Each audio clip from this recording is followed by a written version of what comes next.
So I'm wearing my John Renault Zara wig, my favorite wig ever, and it's it's kind of getting old, right? But I don't want to pull my new one out just yet. I want it to last a little longer. Can you guys do me a favor and tell me if it's time to hang this one up? Because I can't I can't tell. I can't tell. What y'all think? Anyway, I just came back from the thrift, so I have a few things I want to show you. I have a few things that I want to show you.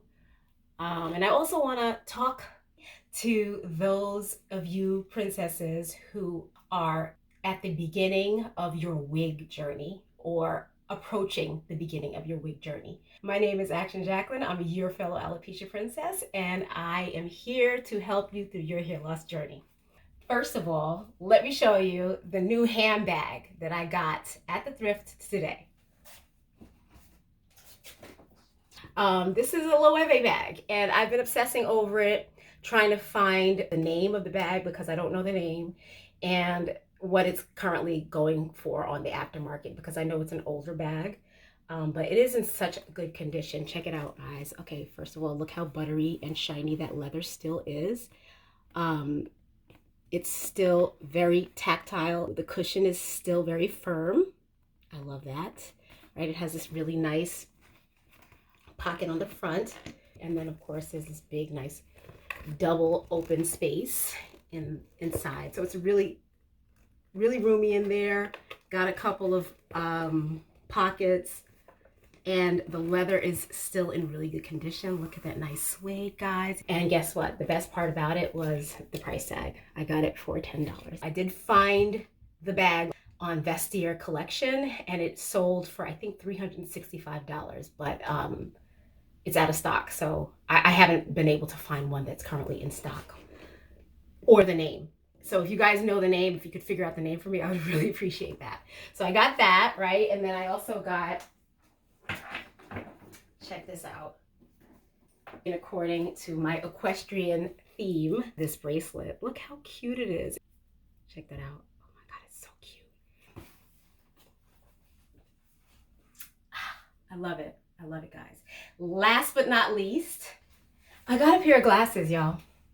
Look at these lenses.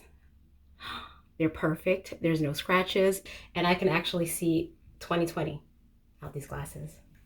So I did really well. I'm all set for fall. As far as eyeglasses and handbags are concerned, I'm all set. Not to say I won't be shopping some more, because you know I will, but I'm all set. Anyway, let's go ahead and jump into this conversation about your first time wearing a wig, which I know is really scary.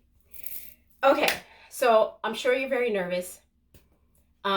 What I don't want you to do is have analysis paralysis. I don't want you sitting in the house, scared to come outside, calling into work saying you can't come in, you gotta work from home, developing agoraphobia because wearing a wig for the first time is extremely embarrassing. I'm gonna be the first one to say it if no one else has, okay? It's really an embarrassing time in your life. But I want you to know something. It's also a very exciting time in your life. Let me explain that. Every one of us has a story, and every one of us is the hero or heroine of our story. I am the heroine of my story, right? So in my world that belongs just to me, I am the superstar. And in your world, you are the superstar. And in every story, there are peaks and there are valleys. There's going to be times when it's just really boring. Not much is going on, and you're just going through the day-to-day struggles and joys of life. And then there's going to be times when life is super exciting, when you're not going to know what's at every turn. You're going to be unsure of how things are going to play out, and it just gets really exciting. This is an exciting time of your life, and people enjoy watching your story. They enjoyed watching your story before your hair started falling out, and they've been enjoying watching your story while your hair is falling out, and they will enjoy watching your story after you put on that wig. Don't worry about why they want to see. It's probably because they're neglecting something very important in their own stories and they don't want to focus on it, so they'd rather focus on you. Well, just know it's because you're a freaking superstar. That's the only reason why anybody would care about what you look like on the day-to-day, how you wear your hair, what clothes you wear, what job you have, or how you do it. The only reason why anybody cares is because you're a superstar. Anyone who's interested in your story is going to know that you're wearing a wig.